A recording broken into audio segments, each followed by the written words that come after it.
guys. So this week our extension videos are going to go away from series and sequences, and instead we're going to start looking ahead to some of the trig that you'll see in pre-cal, or those of you guys who are trying this over the summer, you'll see this in the trig course. So today what we're going to do is just review some things about degrees and radians. Some of this you may have seen in geometry, some of it you may not have, just kind of depends I think. But all this is really just to get you guys ready for a lot of the stuff you'll see in your trig course or your pre-cal class next year. So the first thing we're going to do is talk about angles, talk about how to measure angles, talk about the difference between degrees and radians. So just to introduce some vocab, whenever we have an angle, it has three parts. You have an initial side, you have a terminal side, and then you have an arrow that indicates direction that goes from the initial side to the terminal side. That arrow is important because you actually could measure that angle in the opposite direction, and we'll get there in a little bit. Now, an angle is said to be in standard position when that initial side is on the positive x-axis. So that's going to be what we typically consider standard. So what that means for us, let's say we have what looks like our coordinate plane here. What we're going to do on this is show kind of our corresponding degree angles for this. Well, the initial side for standard position is the positive x-axis, which is this part right here. So that is our 0 degree. All right, then if I were to go to this angle right here, well, from 0 degrees to that line, we can tell it's perpendicular, that's 90. A straight line is 180. Halfway between 180 and a full circle right here would be 270. And then a full circle all the way around is 360. So those are kind of your border angles. Those will come back up here in a little bit. And then within those angles, if you guys remember how we name our quadrants. Okay, so we number our quadrants, kind of goes in that C pattern whenever we number them. So quadrant 1 is in the top right. Quadrant 2 is in the top left. That's quadrant 3. And that's quadrant 4. All right, so if you notice, 0 and 360, they really fall in the same place. That's an example of what are called coterminal angles. So coterminal angles are angles that share the same terminal side. And the way we find coterminal angles is we either add or subtract a full circle, which in this case a full circle is 360 degrees. So if you want to find a coterminal angle to something, just add 360 to it. All right, so what we're going to do is we're going to graph some angles in standard position. So what we really need to determine, the most important thing we determine is which quadrant does this angle end in? In which quadrant will this angle have its terminal side? So let's start with 137. All right, well, we know 0 is here. We know this is 90, and we know this is 180. So obviously 137 is going to fall in between 90 and 180. So that's my initial, that's my terminal, and then I also show the direction with that arrow. All right, so again, if my arrow starts at 0 and goes in this counterclockwise direction, that is showing a positive angle.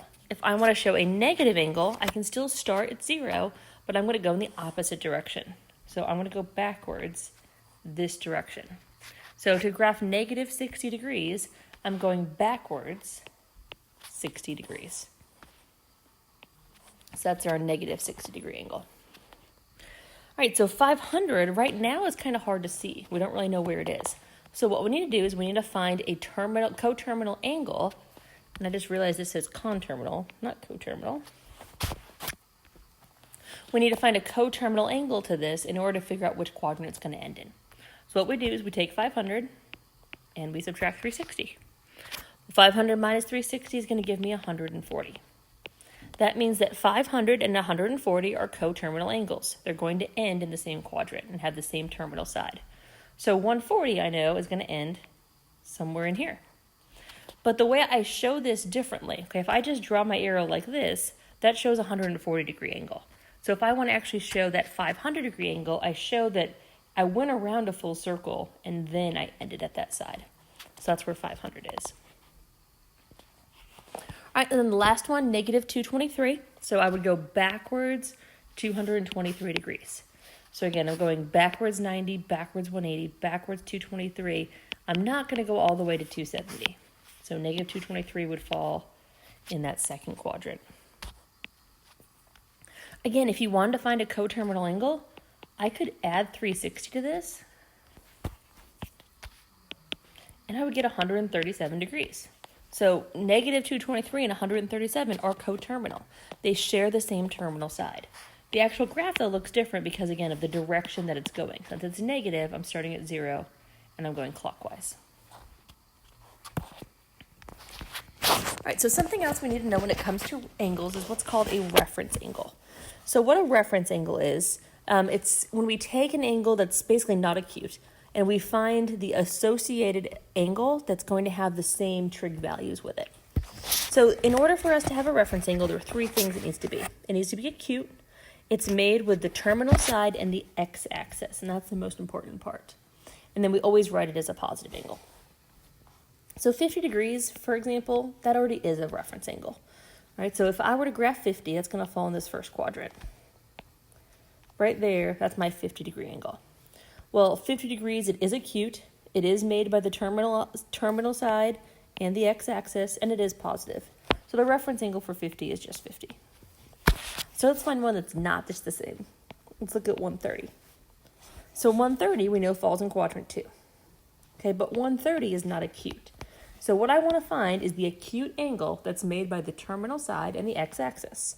So basically, I want to know how many degrees are in this green shaded area. Well, if it's 180 to this line and it's 130 to this line, that in-between distance is 50 degrees. So what that means is that the reference angle for 130 is 50. So what that would tell us, once we get into these trig values, the sine and cosine and tangent of 50 degrees is going to have the same absolute value as the sine, cosine, and tangent of 130. Now I say absolute value because your positives and negatives will change depending on where it's located. But again, the actual value of it, the actual absolute value is going to be the same. All right, let's look at negative 140. So let's first figure out which angle, which quadrant this terminates in. So I'm going backwards 140 degrees. So that's going to end up here. Well, if I've gone 140 degrees this way, it would be 180 degrees all the way to the line. The reference angle is the part I shaded in green, so that reference angle there would be 40 degrees. All right, and this last one, let's look at 705. Well, again, to figure out where 705 terminates, I need to find a coterminal angle. So let's start by subtracting 360. So that's going to put me at 345. So 345 is going to be between 270 and 360.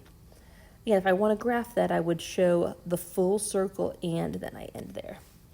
But again, we're not concerned about graphing it right now. Right now, our goal is just to find the reference angle. So the acute angle that's made by the terminal side and the x-axis is this distance here. It's 360 all the way to a full circle. It's 345 to this point, and I don't know why I wrote 645. So that in-between distance would be 15 degrees. So again, the reference angle here for 705 would be 15 degrees. All right, so this next question kind of uses what we've talked about with trig so far. This also may introduce some new vocab for you guys, depending on how far you guys went in geometry. Because one thing you'll notice is this says to find the exact values of the 6 trig functions, and you may have only done 3 in geometry. I'm not sure if you've done the other 3 or not. But let's go ahead and sketch this out, and this is going to help us, the idea of reference angles is going to help us to be able to answer this question. So it says there's an angle theta whose terminal side passes through the point 4, -3. So what I'm going to do is I'm going to graph the point 4, -3. And I'm going to draw that terminal side. Okay, so this angle is that whole angle right here. Well, what I'm going to do to make this a little bit easier on myself is I'm going to use the reference angle. And the reason that I want to use the reference angle is, like I said, the absolute value of those trig functions is going to be the same. We just need to consider the positive and negative signs. So the reason I want to use the reference angle is because what I can do is I can just draw a line right here, and now I've made a right triangle. So this angle, that theta that I just drew, is the reference angle for this angle. So what I can do now, based on this picture, is I can find these trig values pretty easily. All right, so again, 4, -3 is the point that I plotted, which means this side-to-side distance is 4. This up and down distance is -3. Well, if I want to find the hypotenuse, then I can just do Pythagorean theorem. Even though this is negative, if I square it, it becomes positive. So that hypotenuse is always going to be positive. And this is a 3, 4, 5 triangle. So now, all I need to do is list my trig functions for this angle. So we can do sine of theta, we can do cosine of theta, and we can do tangent of theta. We'll start with those. So sine of theta is the opposite over hypotenuse. So opposite over hypotenuse here is a -3/5.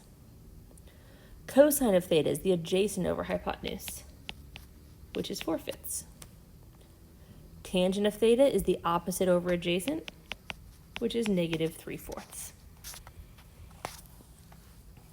All right, so now what we're going to do is we're going to look at the other 3 trig functions, in case you guys don't remember those or haven't learned those. So you guys probably learned geometry, for sure you learned in geometry, SOHCAHTOA.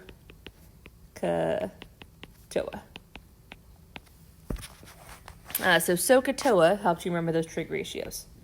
Okay, sine of theta was opposite over hypotenuse.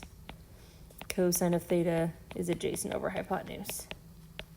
Tangent of theta is opposite over adjacent. What you may not have talked about, though, is that each of those trig functions actually has a reciprocal. So the reciprocal of sine is something called cosecant. That's abbreviated CSC.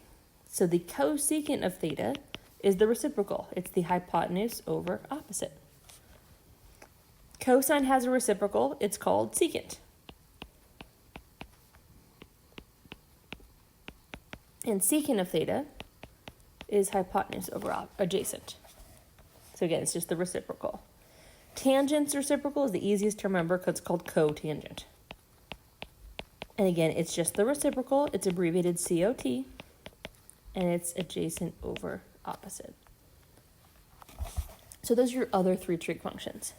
Now, I will tell you one thing that probably drives a lot of people crazy is the fact that you'd think cosecant and cosine go together as a pair, and they do not. But what I usually tell kids to help them remember, every pair has co one time. Okay, so there's one co for every pair. Cotangent and tangent. Cosine and secant. Cosecant and sine. All right, so each pair needs a co. All right, so now that we know what those are, let's go ahead and find them. So cosecant, abbreviated CSC, is the reciprocal of sine, hypotenuse over opposite, so -5/3. Secant, the reciprocal of cosine, 5/4. Cotangent, the reciprocal of tangent, would be -4/3. So those are your 6 trig functions. So again, what you'll notice here, the reason this reference angle helps us is, let's say I had this same reference angle and I had a 3, 5, and 4 up here. The sine, cosine, tangent, cosecant, secant, and cotangent are going to have the same numbers. Now the positives and negatives will be different, but because they have the same reference angle, we actually would have those same actual numbers in our answer. All right, so what we're going to get into now is start talking about what a radian is. All right, so a radian is another way to measure angles. So one thing I want you guys to see to help you kind of look at what these are. All right, so this is going to help you guys see kind of what a radian is. So what this just drew, it drew a circle with a radius of r. It's going to take that radius and lay it on the outside of the circle. The length of that radius on the circumference is the length of 1 radian. So what you'll see here, now it's going to measure 2 radians and 3 radians. You'll notice 3 radians is almost half the circle, but not quite. All right, then we get to 6 radians. And then that's almost all the way to the circle, but again, not quite there. So the reason it's not quite there, so let's go ahead and look at it one more time. So there's my radius. It draws my circle. It puts the radius on the outside of the circle. That's a length of 1 radian. It's about 57 degrees. I think it's something like that. So what you would think would happen, all right, if it's about 3 radians, So that's where about 3 radians go. You get this little extra sliver right here. The reason there's that extra part, exactly half that circle, is 3.14159, etc. radians. Because half of a circle is pi radians. That full circle, again, 6 is not quite there because it's 6.28, etc., etc., etc., because it's 2 pi radians. So that full circle is 2 pi radians. Now this particular illustration, I like it a lot. It uses tau, which is the equivalent of 2 pi. So there's 2 radians, 3 radians. Again, it would be 1 pi at that halfway point. 4, 5, 6, not quite there. All the way there is 2 pi radians.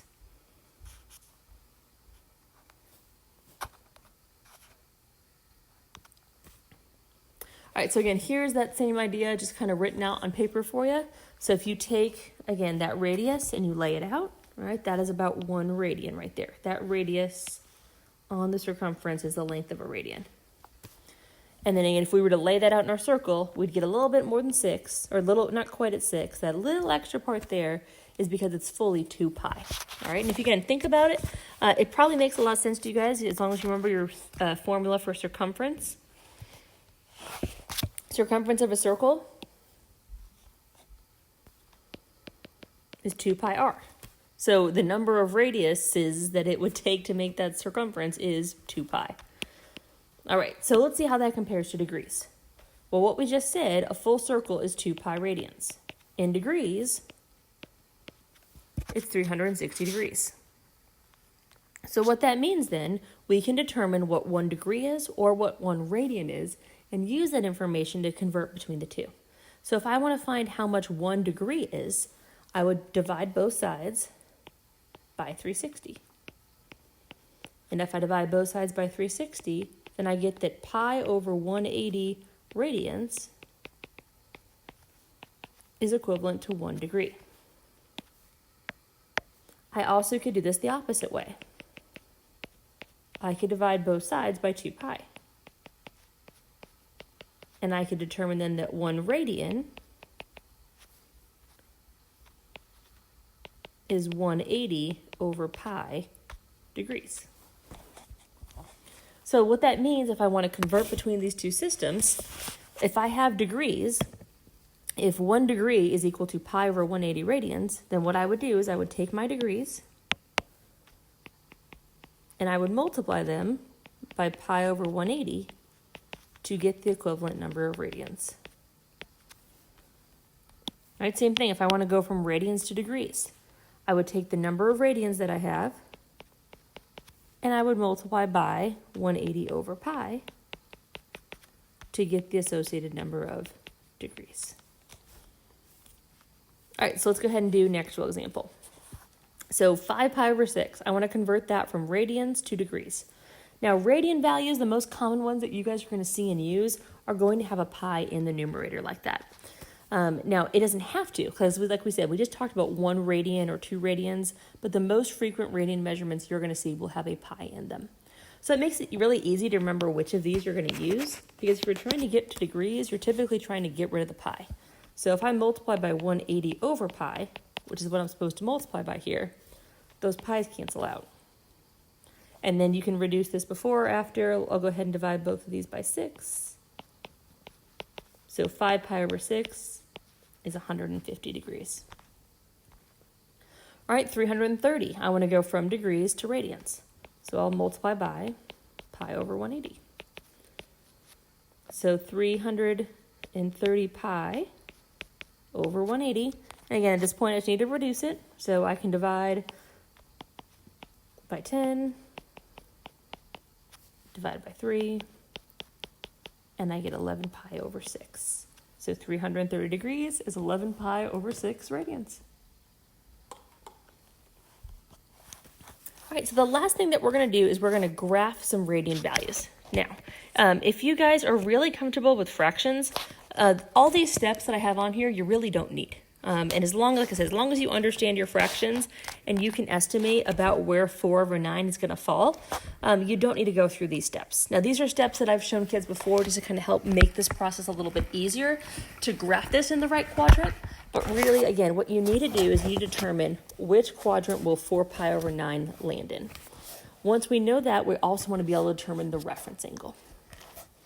All right, so what I like to do is to write 0 and 2. First of all, determine, do I need a coterminal angle? Okay, does this fall between 0 and 2 pi? Okay, yes, it does. So I don't need a coterminal angle. So the next step, I'm going to write pi and 2 pi with a common denominator. Because again, it makes it a little bit easier just to see where this is going to land. So again, my normal graph, I have 0, I've got 90, I've got 180, I've got 270, and this goes back to 360. Well, in radians, what that looks like is 0. This is pi, we already talked about that, and all the way around is 2 pi. Halfway between 0 and pi would be pi over 2.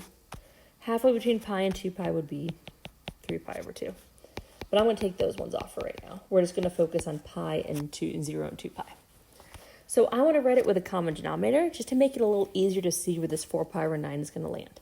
So I'm going to rewrite pi as 9 pi over 9. Still the same thing. And this is going to be 0, or all the way around a full circle, 18 pi over 9. So I just need to figure out where 4 pi over 9 is going to fall. Well, 4 pi over 9 is in between 0 and 9 pi over 9. Right? Is it closer to 0 or closer to pi? Well, 4 over 9 is closer to 0 than it is to 9. It's 5 away from 9. It's 4 away from 0. So that tells me that the terminal side of this angle is going to fall in quadrant 1. So that's 4 pi over 9. That's 0. To find my reference angle, again, I want to know how much that distance is. Well, this one's pretty easy. It's just the same thing. It's 4 pi over 9. All right, now let's go to another one. Negative 5 pi over 8.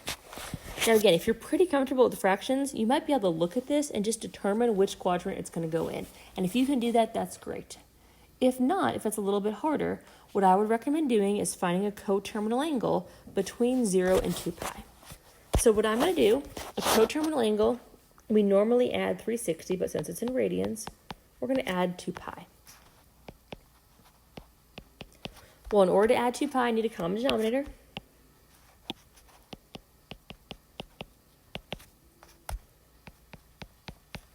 So negative 5 pi over 8 is going to fall in the same quadrant as 11 pi over 8.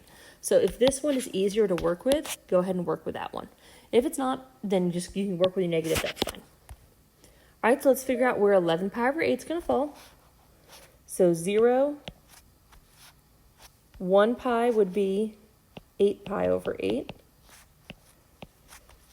2 pi would be 16 pi over 8. All right, so let's figure out where 11 pi over 8 is going to go. So 11 pi over 8 is more than 8. So if I'm going around in a circle here, I have to go past this point. Now I just need to determine, is 11 over 8 closer to 8 over 8 or closer to 16 over 8? It's closer to 8 over 8. So that is the quadrant where this angle is going to terminate. How close it is, that's my reference angle. So this reference angle, again, this is 8 pi over 8. This is 11 pi over 8. So the distance between them is my reference angle of 3 pi over 8. If you work this backwards, you would still get the same terminal side. Your arrow would just go that way. All right, 19 pi over 6. Again, is this between 0 and 2 pi? Well, that's more than 2 pi. So I need to start by finding a coterminal angle. I need to subtract 2 pi. With a common denominator, that means I'm subtracting 12 pi over 6. All right, let's look at our 1 pi and 2 pi with a common denominator.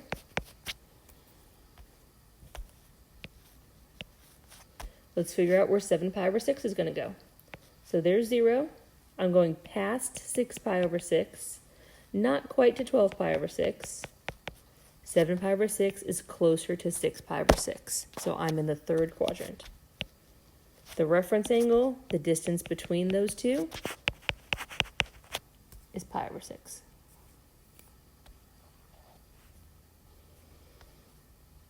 All right, we'll do 2 more.